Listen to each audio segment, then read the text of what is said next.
Hello, my name's Dante Ross. I'm sitting here with Kool Bob Love, aka my main man for 20+ years. This is my man Bobbito Garcia. We're sitting here in front of the spot where he actually copped his first pair of Royal Flashes way back in the day. And we're sitting here in Spanish Harlem. Spanish Harlem, aka El Barrio. AKA El Barrio. His newest project, the Pro-Keds Royal Flash, aka the add-on. Like Kenny Loggins says, this is it. You see El Barrio right there, NYC. When I designed the shoe with Pro-Keds, it originally came out in 1979. This is the 30th anniversary in 2009.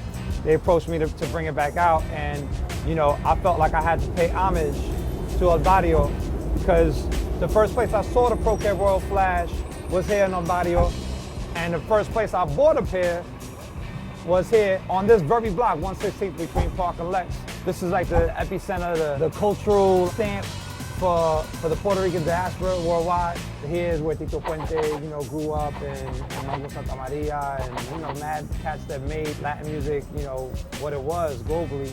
On this block, they used to have mad sneaker stores. But you know, I caught my little Royal Flashes hit for 15 balls back in the day. It was just a little spot in Spanish Harlem that just happened to have some ill Pro-Keds one day. 1979 for the first year it came out.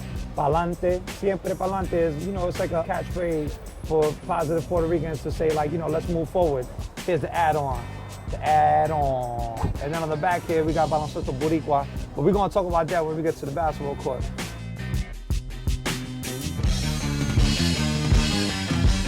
Right now we're in the White Park, Spanish Harlem, 106 between Lexington. This court, dating back to the 60s and 70s, 80s, was like the fiercest competition basically in Spanish Harlem. Earl Manigault, aka the GOAT, played here. Kareem Abdul-Jabbar, the all-time leading scorer in the NBA, once mentioned GOAT as the best guard he had ever played with and seen out of New York.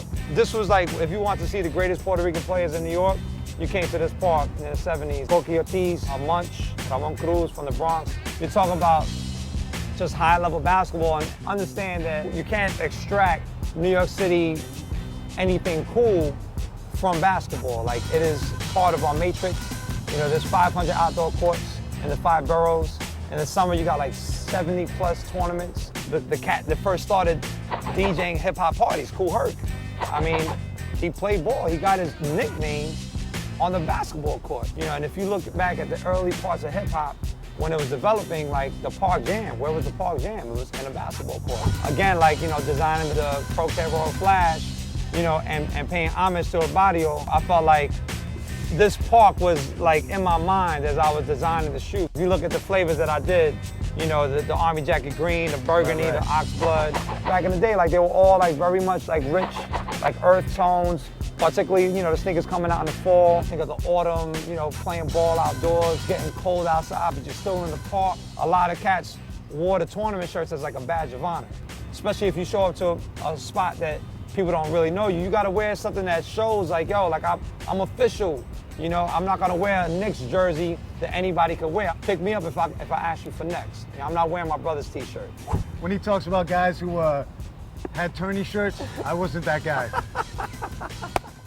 In the early 70s, Pro-Keds was very smart. They grabbed Kareem Abdul-Jabbar, who had just won like 3 championships, NCAA with UCLA, broke like every scoring record, and you know, was like the first 4-time All-City player at Powell Memorial. And then, you know, he goes to the pros. In the same year, they grabbed Pistol Pete, who was, you know, offered to play for the Harlem Globetrotters, decides to play for the Atlanta Hawks, you know, crazy, ill-handled passing.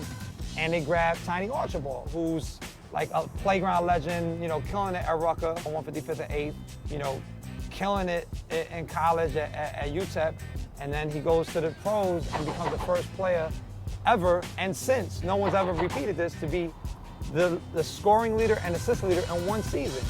If you talk about New York City playground basketball culture, hip-hop culture, street culture, you can't extract Pro-Keds from that existence in the 70s, just hand in hand. It was the component, it was the shoe that represented New York.